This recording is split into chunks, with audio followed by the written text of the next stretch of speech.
Hoje, dia 17, não se recusem. Esse será o tema da manhã. Deixe-me fazer a leitura do texto. Ele começa dizendo assim, leio a Bíblia Mensagem, paráfrase feita pelo Eugene Peterson. Passemos agora às perguntas que vocês fazem na carta que me enviaram. Primeira, é bom ter relações sexuais? Sem dúvida, mas da maneira certa. É bom estar casado, tanto para o homem quanto para a mulher. Os impulsos sexuais são fortes, mas o casamento é forte o bastante para contê-los, permitindo uma vida sexual equilibrada e plena no mundo de desordem sexual. O leito matrimonial deve ser marcado por mutualidade. O marido procurando satisfazer a esposa procurando satisfazer o marido. O casamento não é um espaço para brigar por direitos. O casamento é uma decisão de servir a outra parte na cama ou fora dela. A abstinência sexual é possível por um período de tempo, se ambos concordarem e se for para algum propósito de jejum ou oração, mas apenas em ocasiões assim. Depois, voltem um para o outro. Faltou uma letra R. Satanás conhece maneiras engenhosas de nos tentar quando menos esperamos. Entendam que eu não estou ordenando tais períodos de abstinência, apenas dou o melhor conselho, se vocês quiserem proceder assim. Se você foi lendo, ouvindo e lendo, você percebeu quão diferentes são os textos. Mas quanto acrescenta a paráfrase do Peterson? Mas começo a mensagem da manhã de hoje dizendo que a orientação bíblica quanto ao sexo tem sido substituída pelo ensino das ruas, da mídia, e aqui eu estou falando da mídia de uma forma geral, inclusive os recursos da internet e tantas outras coisas, e aqui especificamente, dentro desse aspecto da mídia, a indústria pornográfica. Nós estamos fechando as Bíblias e aprendendo com os filmes pornográficos. Nós estamos fechando a Bíblia e ouvindo-nos uns aos outros, e aprendendo nas ruas, e aprendendo de uma forma mais desastrosa aquilo que seria a conduta sexual, o comportamento sexual de um homem ou de uma mulher. Seja solteiro, seja casado. Seja solteiro, seja casado. Nós tínhamos antigamente, isso século passado, pelo menos 3 instituições que cuidavam da formação do indivíduo. Isso de uma forma muito clara. Nós criamos no papel da família, criamos também no papel da igreja, como um instrumento de Deus para a formação dos valores do indivíduo, e também, paralelamente, junto com todas essas 2 instituições, o papel da escola. O grande problema para mim é que nós já afastamos disso a igreja, ou a interferência da igreja nesse processo. Para muitos, o discurso da igreja é um discurso antiquado, é um discurso que deve ser deixado para trás, que a igreja sempre que olha para o sexo, vê o sexo como tabu, e eu não sei se alguns irmãos ou irmãs que aqui estão, ou nos acompanhando, devem estar até escandalizados como o pastor lê um texto assim, ou vai falar de um tema como esse, em pleno culto de domingo. Eu estou lhe dizendo aquilo que está escrito, e já disse aos irmãos, e vou repetir. Se os sermões deste período estiverem incomodando a sua vida, eu estou dando graças a Deus, porque a única coisa que eu estou pregando é pregando o Evangelho. O que eu estou dizendo está no texto sagrado. Se eu estiver pregando alguma coisa que lá não esteja, ou que esteja ensinando alguma coisa que tenha sido de alguma forma deturpada, corrija-me, mas se não, corrija-se. A igreja, portanto, foi afastada. Depois, a ideia também de afastar a família deste processo.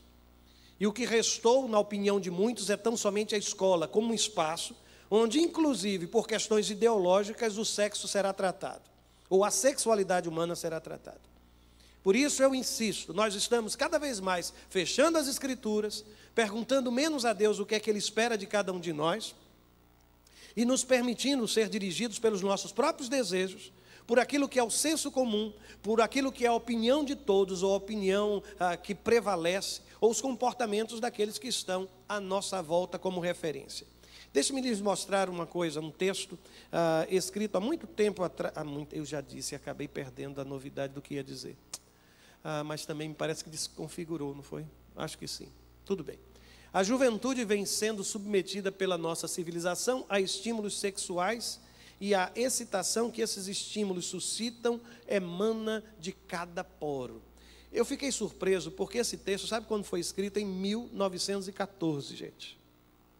Já naquela época havia uma preocupação com a mudança dos costumes, com a mudança da ética, com o comportamento das pessoas, desenfreado, todos os limites, ao longo destes últimos anos, têm sido destruídos. E o que resta é tão somente a consciência individual. E tudo nós apontamos como uma questão de foro íntimo. E hoje em dia nós justificamos os nossos comportamentos simplesmente dizendo que ninguém, absolutamente ninguém, tem nada a ver com isso. E há quem acrescente que aquilo que acontece entre quatro paredes não é do interesse de quem quer que seja, muito menos de Deus. Deus não tem absolutamente nada a ver com questões assim. Mas eu sustento uma ideia diferente aqui. Eu quero crer que todas as áreas de sua vida precisam ser orientadas por Deus, cada uma delas. Não é somente a sua vida pessoal, sua relação com as pessoas, sua relação com o dinheiro, sua relação com princípios, mas também a sua relação com o outro e a sua sexualidade. No versículo 1, a primeira parte do versículo 1 do capítulo 7, da primeira carta de Paulo aos Coríntios, está escrito assim: quanto aos assuntos sobre os quais vocês escreveram, estão percebendo? Todo o texto sagrado é resposta, é texto-resposta.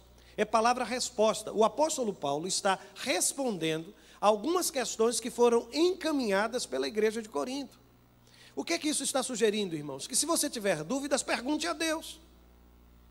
Que se você quiser orientação, busque aquela orientação de alguém que represente para você uma referência do Evangelho, das boas novas. A igreja se reportou ao apóstolo Paulo. Eu sei que é difícil a gente ficar imaginando aqui que tipo de perguntas eles encaminharam. É como, eu não sei se você tem esse, mas às vezes eu já escutou a conversa de alguém no telefone. Tem algumas pessoas que não precisam de celular, né, gente? Falam num volume tão grande que eu tenho certeza que o outro, onde quer que esteja, vai estar ouvindo aquilo que ele diz. E de repente lá está você incomodado dentro de um ônibus, dentro de uma sala, especialmente em sala de espera, e fazem isso recentemente. Eu fui a uma clínica e tinha alguém lá mandando mensagem pelo WhatsApp, né? Então primeiro grava, né? E põe aqui naquela posição.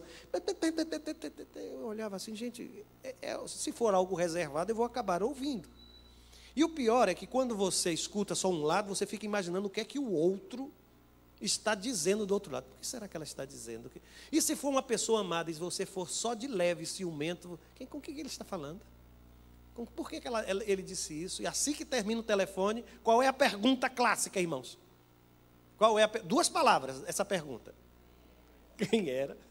Quem foi? O que queria? Aí começa toda a indagação. Nesse texto, a gente vai ter que criar ou tentar imaginar quais são as perguntas. Provavelmente algumas delas são muito claras.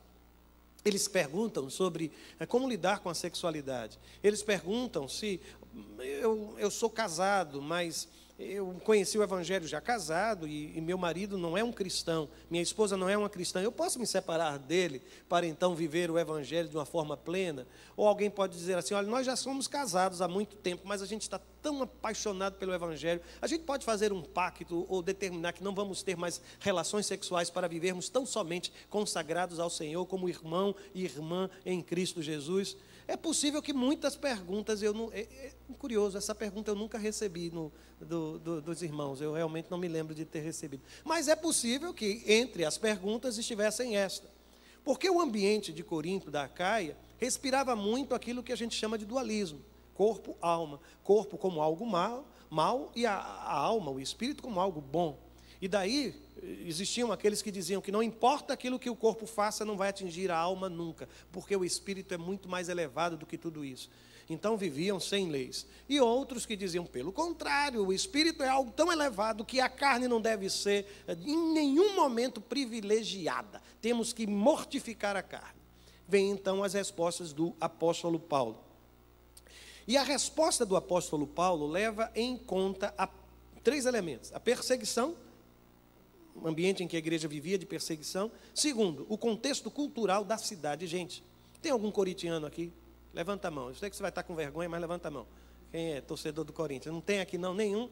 Meu Deus, tem gente assim. Pronto, tem gente. Sabia que tinha? Deixa eu lhe dizer uma coisa. Naquela época, criaram um verbo chamado corintianizar. Por quê? Porque a cidade de Corinto era conhecida pela sua depravação moral. Se você fosse procurar o lugar onde havia mais prostíbulos, onde era? Cidade de Corinto. Onde havia maior número de templos consagrados à deusa da fertilidade, a deusa Diana, era lá em Corinto. Onde o consumo de bebidas era maior, era também lá em Corinto. Por isso, quando alguém queria, sabe, fazer algo assim, ao invés de dizer que ia para a Bahia, então dizia que ia para Corinto, sabe? Eu usei a Bahia porque eu fui lá criado, aí fica tudo em paz, está tudo bem, viu? Mas a ideia é essa. Então, para você se dizer um corintiano, mas não era corintiano, não, devia ser como? Quem nasce em Corinto deve ser Corinto. Não sei. Tem que perguntar à família da Lilian, né? Do pessoal do Corinto, alguma coisa assim. Talvez eles possam nos responder. Mas aqui está a ideia básica. Ele vê a questão da perseguição sobre a igreja. Ele vê a questão do... Você sabe por que eu disse isso? Porque o marido é Corinto, né? Da família Corinto, da paz. Que foi, inclusive, não sei se os irmãos sabem disso. O pastor Corinto, ele foi pastor também lá na Igreja Batista do Cordeiro, onde eu fui pastor. Foi sim, mas volto para cá. Contexto cultural e os costumes romanos. Ninguém se engane, gente. Muitas das coisas que as pessoas hoje dizem que reflete a modernidade já existia em Roma. Só para ter uma ideia, de 15 imperadores, 14 tinham casos com homens. Nero casou-se com 2 e foi uma cerimônia pública. Então, não fiquem pensando que essas coisas, elas só são recalchutadas e apresentadas novamente como se novidade fossem. Mesmo no ambiente daquele, já existiam coisas assim. Deixe-me fazer, então, o seguinte. Eu vou ler a segunda parte do versículo 1 e ler o versículo 2, que diz: é bom que o homem não toque em mulher, mas por causa da imoralidade, cada um deve ter a sua esposa e cada mulher o seu marido. Primeiro, não toque em mulher. Isso aqui é só um eufemismo, viu, gente?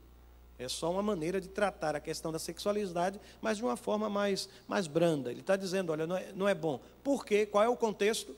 Perseguição. Se eu fosse pastor naquele tempo e alguma jovem dissesse para mim, olha, queremos casar, eu ia dizer o quê? Não é bom. Não é bom. Esse não é um tempo bom para casar, porque nós estamos sendo perseguidos, nós não temos métodos anticoncepcionais e vocês poderão ter filhos e de repente ela vai estar grávida, ou vocês vão estar com meninos, carregando meninos, correndo de um lado para o outro, os soldados romanos atrás de vocês. Deixa eu dizer, não casem agora. Eu iria dizer isso. Assim como o seu pai, a sua mãe, às vezes diz para você, enquanto você não terminar a faculdade, ou então aqueles sonhadores que quando as meninas ainda, só quando ele fizer 18 anos é que ele vai namorar, pela primeira ela vai namorar, né? Aí a história depois conta como foi. Segundo, ele diz assim, mas por causa da imoralidade, Paulo reconhece o contexto, o estilo, pode avançar uma vez, avance a segunda vez, isso. O contexto, o estilo de vida em Corinto. E ele sabe o quão pecaminosa é aquela cidade. E ele diz, olha, apesar de toda imoralidade, apesar dos costumes serem assim, Deus não está fazendo concessões. E aí, avança uma vez, avança uma segunda vez, cada um no seu quadrado. Cada mulher vai ter seu esposo, cada homem vai ter a sua esposa. Com isso, a ideia de poligamia foi completamente destruída. O que a gente tem aqui é a ideia de um vínculo entre um homem e uma mulher, de cada marido com a sua esposa, cada esposa com o seu marido. Mas eu vou avançar um pouco mais. Separar a sexualidade da espiritualidade é, para mim, hoje, talvez o maior erro de nossa geração. É um grande erro. Imaginar que Deus não tenha nada a dizer sobre a sua sexualidade. Ou imaginar que a sua sexualidade é algo inteiramente seu. E que as Escrituras Sagradas, ou que o Espírito Santo de Deus, apesar de habitar em você, que eu imagino que você acredite nisso, falamos sobre isso domingo passado, apesar de fazer do seu corpo a habitação de sua vida, o seu comportamento sexual em nada, absolutamente nada, interfere nesse processo. Que Deus quer cuidar da sua alma, de outras questões, e não simplesmente de como você usa o seu corpo. Estamos errados nisso. A espiritualidade não pode ser um apêndice. Eu não sei até se eu estou usando o termo de uma forma correta. Perdoem-me aqueles que estudam o corpo humano com muito mais profundidade do que eu. Mas, assim, não pode ser... Aliás, eu vou usar o apêndice no sentido de livros. Sabe? Aquela coisa que a gente põe à parte. E se você quiser, você lê. E se você não quiser, você não lê. Pronto, a ideia é essa. A espiritualidade, ela precisa ser o centro da vida. A espiritualidade tem que mover o meu coração em todas as direções. inclusive na minha relação com o meu corpo. Todas as áreas de sua vida precisam ser, de alguma forma, alcançadas pelo Espírito Santo. Agora, o que é que o apóstolo Paulo vai desenvolver? Primeiro, ele vai trazer uma ideia curiosa. O sexo é apresentado pelo apóstolo Paulo como, escuta essas duas palavras aqui, como uma dívida mútua, assumida através do casamento. Vou provar-lhes isso, usando 3 traduções diferentes. A primeira delas é a tradução da imprensa bíblica brasileira, onde está assim: o marido pague à mulher o que lhe é devido e do mesmo modo a mulher ao marido. Observe, pagar o que é devido e depois a ideia da mutualidade. E do mesmo modo, põe lá, do mesmo modo. Então, na visão do apóstolo Paulo, o sexo, ou a relação sexual entre o homem e a mulher, você sabia que essa palavra aqui, dívida ou devido, é a mesma palavra que vai aparecer na oração do Pai Nosso, e perdoa as nossas dívidas? Eu tenho para mim que tem muita gente no SPC, viu, minha gente? E lembrem-se do que está escrito: a ninguém deveis coisa alguma. Então, o princípio bíblico é esse, que a intimidade sexual é uma dívida contraída quando da sua aliança, entre os votos que você fez e o desejo do seu coração. Porque quando a gente casa, irmãos, a gente também pensa nisso, irmãos. E é bom pensar só quando estiver para casar, viu, irmãos? Mas a ideia bíblica é essa, o que o texto sagrado está sustentando. Eu vou trazer-lhe uma outra tradução, acho que agora é a tradução fiel, atualizada, corrigida, chamada fiel. O marido pague à mulher a devida benevolência e da mesma sorte a mulher ao marido. Veja novamente, pague a devida. Agora, veja essa palavra aqui, benevolência. É um negócio estranho, né, irmãos? Chamar uma relação sexual de benevolência é um negócio estranho, né, irmãos? Eu já vi muitos nomes, mas benevolência só nessa tradução das Escrituras Sagradas. Só que o princípio continua, e da mesma sorte. O que há de novo e revolucionário nesse texto é que o apóstolo Paulo, ele não vê a questão da sexualidade, mesmo no casamento, determinada pela figura do homem. Mas ele permite que a mulher também participe disso de uma forma plena. A intimidade sexual, no texto sagrado, é concedida tanto ao homem quanto à mulher, do mesmo modo. A responsabilidade pela fidelidade não é só feminina, é masculina também. Aquilo que Deus está estabelecendo para um, está estabelecendo para o outro. E veja uma última tradução, que é a da NVI. O texto vai dizer que o marido deve cumprir, veja lá, os seus deveres conjugais para com a sua mulher, e aí, novamente, da mesma forma, a mulher para com seu marido. Por favor, não queira destruir o que o texto sagrado está dizendo quando usa a palavra dever. Talvez alguém já tenha dizendo, é prazer, não é dever, é prazer, não é dever, é prazer, não é dever. Tenha cuidado com isso, porque o compromisso que você estabeleceu com o outro, o amor nos faz devedores uns dos outros. Há um desejo enorme no coração daquele que ama, daquela que ama, de fazer o outro feliz. E talvez essa seja a minha maior dívida dentro do casamento, é tornar a cada dia minha esposa uma mulher feliz. Quando você perde isso de vista, parece que todo prazer tem a ver com a sua vida, e que você não tem responsabilidade absolutamente com nada, nem mesmo para dizer onde está, o que fez, o que deixou de fazer. Não interessa, a vida é minha. Não é esse o modelo de Deus para a vida, nem do casamento, nem tampouco da vida como família. E aqui eu estendo aos irmãos, aos filhos, em relação aos seus pais.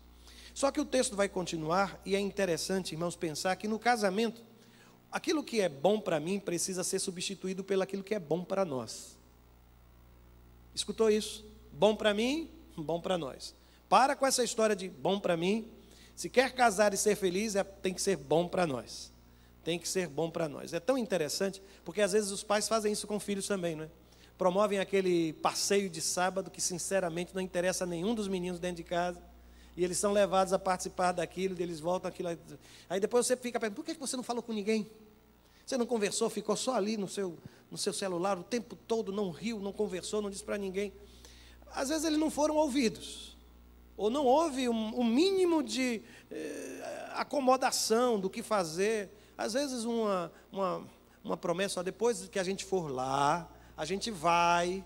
Aí quando a gente faz alguma concessão, só precisa ter cuidado, porque esses meus filhos eram pequeninos, a gente foi para um lugar, e a pessoa queria receber-nos há muito tempo, e queria que eu provasse uma tal de buchada, que eu até aquele tempo não conhecia. Mas, gente, os meninos estão pequeninos e a gente ensinou o tempo todo. E a Cláudia, olha, por favor, quando colocarem, vocês ponham bem pouquinho no prato. Se não gostar, vocês vão deixando como um arroz e tal. E aquele cheiro de uma buchada, sabe, gente? Pela casa.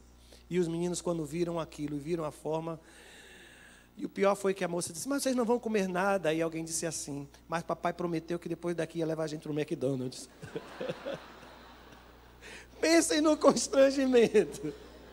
Pensem no constrangimento. O bom para mim tem que ser substituído pelo bom para os dois. E o apóstolo vai falar disso novamente, gente. No versículo seguinte ele vai dizer, eu acho que é o versículo 4. Ele diz, por exemplo, a mulher não tem autoridade sobre o seu próprio corpo, mas sim o marido. Amém, irmãs? Eu vi as irmãs meio desanimadas. Agora eu vou perguntar, amém, irmãos? Viu? Como uma coisa soa diferente. Mas vou continuar a ler o texto, porque o texto depois vai dizer, vejam só, da mesma forma o marido não tem autoridade sobre o seu próprio corpo, mas sim a mulher. Amém, irmãs? Está vendo como as irmãs ficaram melhores? Leiam a Bíblia, não leiam só um pedaço, tem que ler todo. O que é que o texto está dizendo? E olha a palavra autoridade. A palavra autoridade é muito forte, irmãos. E o texto está dizendo que a mulher tem autoridade sim, inclusive sobre o corpo do marido. Sabe o que é que ele está dizendo com isso, irmãos? É que nós trocamos a autoridade sobre os corpos, são trocadas. Ele passa a ter autoridade sobre o seu corpo e você passa a ter autoridade sobre o corpo dele. Aí, de repente, se alguma outra mulher quiser o corpo do seu marido, o que é que ele vai dizer? Posso não. Porque quem tem autoridade sobre este corpo... Não é? E se alguém quiser o corpo daquela mulher, o que é que ela vai dizer? Posso não. Porque desde que casei, a autoridade sobre o meu corpo pertence ao meu marido. Não é, ninguém está perdendo, é troca, é cumplicidade, é respeito. É a certeza de que uma aliança feita no casamento precisa ser... E olha, a expressão ali, da mesma forma. Ele insiste nisso, no princípio da mutualidade. O que eu creio, irmãos, é que muitos processos de separação começam a partir, não fiquem assustados, mas com a indiferença sexual. Muitos processos. Eles podem até mais tarde serem associados a alguma outra área da vida. Mas normalmente começam com a apatia, a indiferença, a frieza entre os dois, marido e mulher. Vou trazer isso de uma outra forma. Ao invés de pensar em uma relação sexual, pensem no carinho. Todo o processo de separação, de distanciamento entre um pai e um filho, entre irmãos, é precedido por um afastamento do toque, do carinho, do estar junto. Pode perceber. E agora, deixa eles mostrar isso de uma forma concreta. E aqui a gente vai precisar caminhar bem juntinho, viu? Porque eu fiz alguns efeitos aqui, você vai me ajudar nisso. O texto começa dizendo assim, não se recusem um ao outro, daí vem o imperativo, exceto por mútuo consentimento e durante certo tempo para se dedicarem à oração. Eu vou fatiar esse texto, tá bem? Avance uma vez, avance uma segunda vez. Quando a Bíblia diz, não se recusem um ao outro, a Bíblia está tratando daquilo que é a rejeição. E permitam-me dizer, a princípio, primeiro, que a rejeição, ela destrói a autoestima. Alguém que se sente recusado pelo outro, alguém que toma a iniciativa de abraçar, e a única coisa que recebe é um empurrão. Aquele que sorri, aquela que sorri, e a única coisa que recebe como resposta é uma cara feia, uma cara desse tamanho. Eu não sei por que essa cara deste tamanho, por que a gente faz... Não aumenta, não é, irmãos? Eu acho que não aumenta. Algumas veias dilatam, alguns abrem as narinas como se estivessem respirando morte, mas a rejeição destrói a autoestima do outro. Ele ou ela vai começar a pensar que não é mais tão belo ou tão atraente, não estimula mais o desejo. Segundo, a rejeição aumenta a ansiedade. E junto com a ansiedade gera agressividade. A pessoa se torna agressiva para se proteger da rejeição. Se torna ansioso, ansiosa, porque nunca sabe o que fazer, porque ele é difícil de agradar, ela é difícil de agradar, meus pais são difíceis de agradar, meus irmãos, meu Deus do céu. E entra num mundo de ansiedade. Nunca consegue estar de uma forma natural. E se torna agressivo por conta disso. Mas volte lá, avance mais uma vez ao texto sagrado. Vamos fatiá-lo, avance uma segunda vez. O texto vai trabalhar com este conceito. Mais uma. Exceto por mútuo consentimento. Deixe-me falar sobre essa expressão que aqui é utilizada. A rejeição, pode ir até aparecer a palavra rejeição? Sim. Primeiro, ela vai alimentar a indiferença um do outro. Quando não há um mútuo consentimento, você só está pensando em quem? Em você. Você está pouco interessado com aquilo que o outro está sentindo. O desejo do outro não representa nada para você. E o que fazer? Só que, à medida que você age assim, você está alimentando a indiferença e a distância entre vocês, a distância na família. E, como consequência, o diálogo acaba sendo bloqueado. Porque não há mais nenhum... Para que eu quero saber o que ele quer? Não quero mais conversar. A gente não tem mais papo, a gente não tem mais nenhuma... Não temos mais nenhuma afinidade absolutamente em nada. E isso vai se cristalizando. Vamos fatiar mais uma vez, volta ao texto sagrado, corta ele novamente. Durante certo tempo, sobe o texto e começa a colocar a ideia de rejeição. A rejeição aqui, ela também se apresenta de uma forma muito curiosa. Porque a rejeição, ela nunca sabe a hora de parar. Nunca sabe. A palavra tempo ali não é a palavra cronos. E eu já disse aos irmãos que cronos é tempo no sentido de dia após dia, hora após hora, anos após ano. Cronologia, cronômetro, é o tempo passando. Aqui a palavra para tempo é kairos. Lembram-se da ideia de kairos, que é aquele tempo oportuno, é o tempo certo. O que o texto está dizendo é que se houver algum compromisso mútuo, algum desejo mútuo, algum acordo mútuo, dizendo, olha, a gente não vai estar junto, a gente vai separar esse tempo para jejuar, para estar em oração, eu vou estar concentrado nisto ou naquilo, eu tenho isso para fazer, eu tenho esses ou aqueles compromissos. Aí o texto diz, isso é por certo tempo, um kairos. Você tem que ter a percepção de que se aquele é um tempo adequado, se é um tempo próprio para isso. E nunca manipular esse tempo como tempo de castigo, como tempo de reprovação, como um tempo que você vai usar para que o outro se sinta horrível, se sinta não amado, não querido, não desejado. E, por favor, quando a gente está falando sobre isso, eu sei que algumas pessoas aqui são solteiras. É bom porque estão se preparando para... ou já foram casadas, é bom porque estão refletindo sobre, ou tentando trabalhar o futuro que vai haver, ou acompanhando a vida de filhos e tudo mais. Mas, deixa-me lhe dizer, às vezes a rejeição, ela acaba repercutindo pelo resto da sua vida. Uma criança que foi rejeitada, ou que experimentou isso pode repercutir até agora. Talvez essa maneira dele tratar você tenha a ver com a experiência dele lá atrás em família. E vocês podem tentar reverter isso, trabalhar para reverter tudo isso. Na casa dele ou na casa dela, eles nunca foram carinhosos. Nunca foram carinhosos. Dia desses a gente recebeu uma pessoa em casa e ela estava muito sem jeito, constrangida, e no final ela disse assim, é porque eu não estou acostumada a sentar à mesa para fazer refeições. Então ela não sabia, de vez em quando ela colocava a mão sobre a boca, porque estava falando, ainda mastigando, e pediu perdão, pediu desculpa, e disse, é porque eu não estou acostumada. Eu disse, olha gente, até na maneira de sentar à mesa, de fazer uma refeição, a bagagem que a gente traz, a experiência que a gente faz, interfere. Você precisa ter paciência com este homem, com esta mulher, vai melhorar. Agora, eu nunca vi críticas duras, transformar a vida de ninguém. Só destrói. Quando acertar, bata palmas, elogie, faça uma festa, compre um bolo.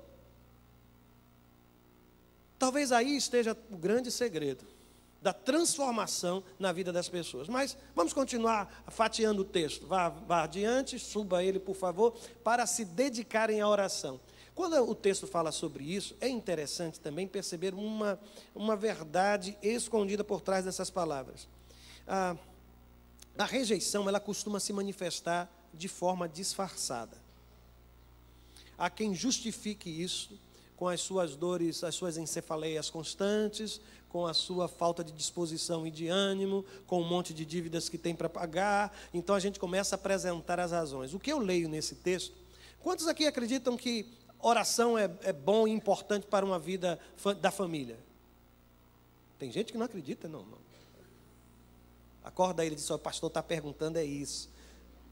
Acorda ela. Olha, a gente acredita que a oração tem um impacto enorme sobre a vida da família. Hoje até aquele livro se tornou extremamente lido, o poder da mulher que ora, aí começaram o poder do marido que ora, o poder do filho que ora, a Bíblia da mulher que ora, tem tudo agora dentro dessas... Mas é algo que a gente sempre soube, que a oração tem importância enorme para a estrutura familiar. Só que o texto sagrado está dizendo o quê, irmãos? Tudo bem, vocês podem fazer esse pacto por algum tempo para se dedicarem à oração, mas é por um tempo. Aí eu tive a ousadia de colocar aquela expressão: nem só de oração vive um casamento. Deus está dizendo claramente que além da sua intimidade espiritual com Deus, você precisa desenvolver a sua intimidade emocional, física, com o outro. Com o outro. E é preciso ter atenção sobre isso. Criar filho não é somente colocá-los no mundo. Eu tenho dito que há uma diferença enorme entre genitor e pai, genitora e mãe. Parir uma criança, dar luz à luz a uma criança, isso é anatomia, isso é corpo, isso é bio. Mas ser mãe, ser pai, isso é muito mais, irmãos, muito mais. Tem a ver com manifestações outras. Só que o texto do versículo 5 continua. Aí depois, vejam a advertência. Depois, unam-se de novo. Lembra aquela história? Pode parar para orar, se for de consentimento mútuo. Vocês podem interromper a intimidade de vocês. Mas depois, aí diz o texto sagrado, unam-se de novo. Depois, unam-se de novo. Vamos fatiar esse texto também. Fatia ele, põe ele para cima, por favor, avance mais uma vez. Aí pronto. A rejeição é uma porta aberta para o mal. E uma coisa interessante, irmãos, o texto está dizendo, depois unam-se depois, para que Satanás não os tente. A ausência dessa intimidade, você lembra de uma campanha que foi feita, que dizendo assim, que aos pais, abrace seu filho antes que um traficante o adote, não tinha uma coisa assim? Ou seja, alguém acreditava que sem esse aconchego paterno na família, maternos, os filhos, quando eles não se sentem amados, eles podem transferir essa necessidade lá para fora, lá para a rua, e acabam sendo acolhidos por outros braços, que não são os braços de Deus. O texto sagrado está dizendo que essa indiferença, que essa frieza entre vocês dois, vocês estão abrindo uma porta, vocês estão abrindo uma janela, vocês estão quebrando, fazendo uma rachadura na estrutura da vida de vocês dois. Não permaneçam assim. Eu sei que essa ideia de dizer, depois unam-se de novo, depois de um longo tempo de frieza, a gente não sabe mais nem como retornar, como fazer. Eu não sinto mais nada, eu não tenho mais desejos, e o seu corpo parece não mais reagir. Deixe-me lhe dizer, não sou eu quem estou lhe dizendo, na verdade só estou repetindo. Está escrito, unam-se de novo. Se precisar de ajuda, inclusive médica, não há nenhum constrangimento, irmãos. Procure. Conversem sobre isso. Falem sobre isso. Trabalhem essa questão. E sinceramente, sabem, irmãos, onde existe amor, nenhuma limitação, absolutamente nenhuma limitação, seja ela qual for, destrói aquilo que foi uma aliança estabelecida diante de Deus. Estão entendendo o que o pastor quer dizer com isso? Não preciso ser mais claro, não. Preciso? Pronto. Então entenda. Por gentileza, entenda. Volto ao texto. Depois unam-se de novo para que Satanás não os tente por não terem domínio próprio. Fatia de novo o texto. Agora sim eu acho que ele vai subir. Agora põe lá a ideia do comentário sobre isso. A rejeição, ao meu ver, ela destrói um dos aspectos do fruto do Espírito em nossas vidas. Você aprendeu com o apóstolo Paulo que domínio próprio é uma das características do fruto do Espírito. E o que ele está dizendo? Olha, a abstinência, a indiferença, a rejeição, e quando ela se estabelece na família, ela acaba destruindo aquilo que o Espírito Santo de Deus quer acrescentar na sua vida, que é o domínio próprio. E você se transforma em uma pessoa que não consegue mais se controlar, não tem mais domínio sobre as suas atitudes, não tem mais domínio sobre as suas palavras, não tem mais o controle e o discernimento para saber o que deve e o que não deve. Se torna uma pessoa completamente irreverente. Quebra os compromissos que um dia estabeleceu diante do Senhor. E acabam depois estabelecendo relacionamentos extraconjugais que vão destruir a essência do matrimônio. A confiança que um dia foi depositada num e no outro, como se fosse um presente colocado diante de Deus. Consagraram a confiança mútua ao Senhor no dia em que se casaram. Deixe-me caminhar para lhes dar uma última palavra. E aqui essa última palavra vai ser dirigida em duas direções. A primeira, para aqueles que têm rejeitado. E você tem consciência disso. Estão entendendo o que eu estou lhe dizendo? Você que tem rejeitado seus filhos. Você não tem mais paciência. para ouvir, conversar, sentar. Você que tem rejeitado sistematicamente o seu marido. Pastor, mas isso é possível? É. Eu sou pastor de igreja e conheço os dois lados de igreja. Não conheço só esse lado bonitinho, todo mundo sentado, silenciosamente sentados, olhando para a face do pastor, como se estivessem absorvendo tudo que está sendo dito. Eu conheço o outro lado de igreja.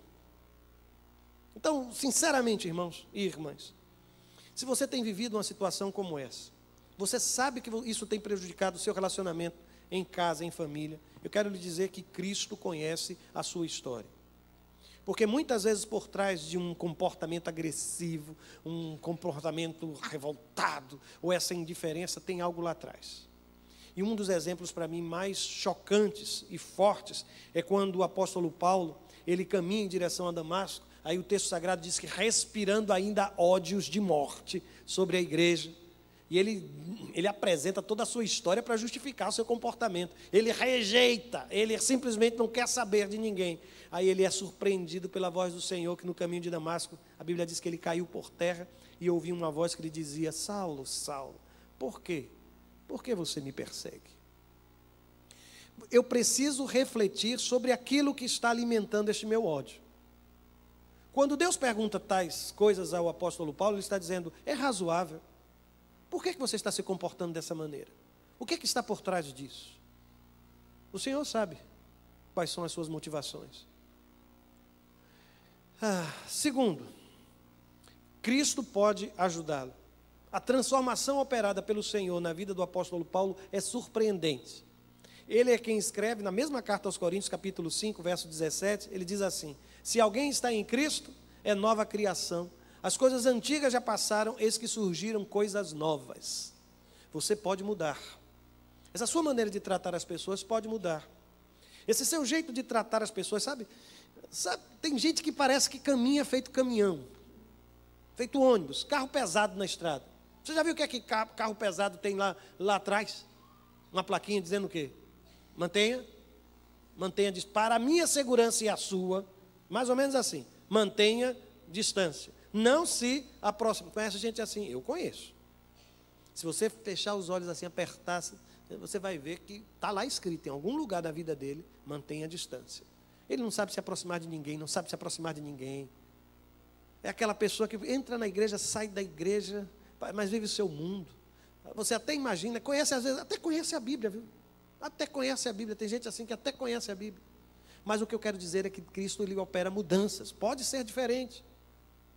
E cuidado com três coisas. Primeiro, algumas vezes a rejeição cresce sem que você perceba. Alguém pode estar se sentindo rejeitado e você não pode até não ter noção disso. Na história do filho pródigo é surpreendente a palavra do filho mais velho quando chega ao final: pai, eu sempre estive aqui e eu nunca recebi absolutamente nada de ti, um animalzinho só para comer e fazer uma festa com os meus amigos. Talvez você tenha dentro de casa uma pessoa que tem um comportamento tão certinho, mas que se sinta rejeitado, ou falta de alguma coisa. Segundo, suas razões não têm o poder de mudar nada em ninguém. Não adianta agora querer pedir a palavra para dizer: pastor, mas o senhor sabe por que eu sou assim? Eu vou lhe dizer. E aí começar a trazer uma série de argumentos para mostrar ou provar o fato de você ser desta ou daquela maneira. Deixe-lhe dizer, suas razões não podem ou não têm o poder de mudar quem quer que seja.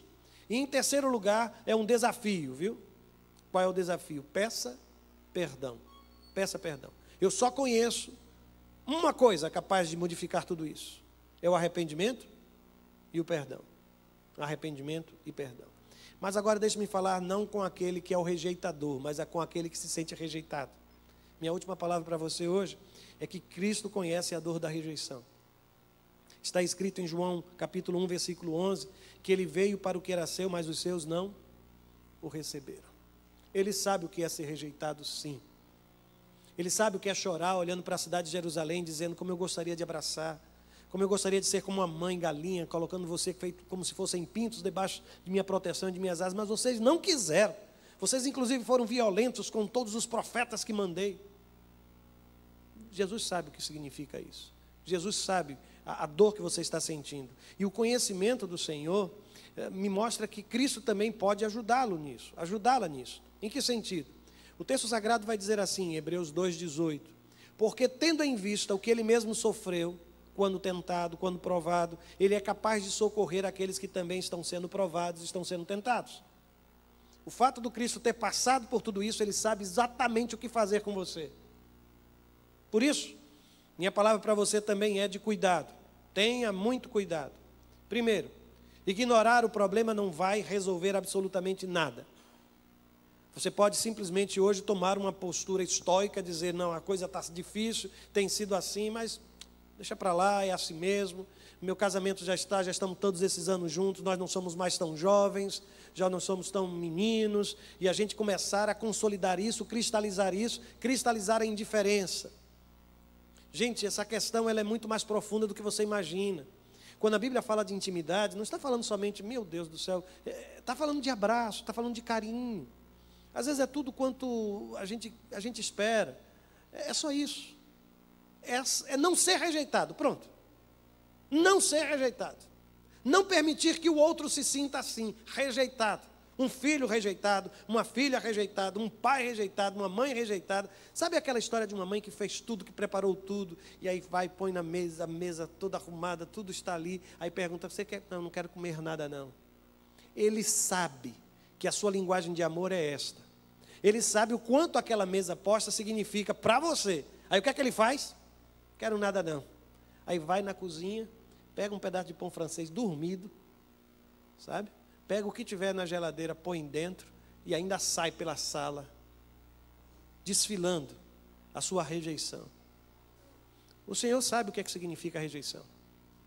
E ignorar não vai resolver absolutamente nada. Segundo, não adianta tentar buscar satisfação em realizações pessoais. Porque também há aqueles que tomam a decisão, não, eu não sou mais bem, não estou bem em casa, eu vou canalizar isso para a minha profissão, para o meu trabalho. Conhece gente assim? Canalizar para a igreja. As minhas realizações passam a ser no ambiente sagrado, no ambiente religioso. Há pouco eu disse àquele que era o rejeitador, peça perdão. Agora eu quero dizer ao rejeitado, ou aquele que se sente, aquela que se sente rejeitada. A cura está no perdão. Arrependimento e perdão. Libere perdão. Enquanto você não perdoar, talvez até pessoas que já não estão mais vivas, mas que você ainda guarda. O rosto amargo, as palavras duras, enquanto você não se libertar disso, perdoar, sabe, o passado, perdoar a história, o que lhe aconteceu, você não vai estar bem. Libere perdão para isso. Eu creio num Deus que é capaz de transformar as nossas vidas, as nossas histórias, reescrever cada uma delas, mas agora, segundo o seu coração e segundo a sua graça. Se você, de alguma forma, entende que precisa rever alguns comportamentos e atitudes, por favor, feche os seus olhos e converse com Deus. Se você percebe que, de alguma forma, o seu casamento, a sua família pode ser diferente, a ideia é acabar com toda manifestação de frieza, de indiferença, de sequidão, mas sair daqui com um desejo enorme de estender os braços, de abraçar, de acolher, de oferecer ao outro a segurança do amor. Se este for o seu desejo, diga ao Senhor isso. Peça que o Senhor dirija os seus passos, a sua caminhada, a sua vida pessoal, as suas escolhas, que em tudo, absolutamente em tudo, o nome do Senhor seja glorificado em sua vida.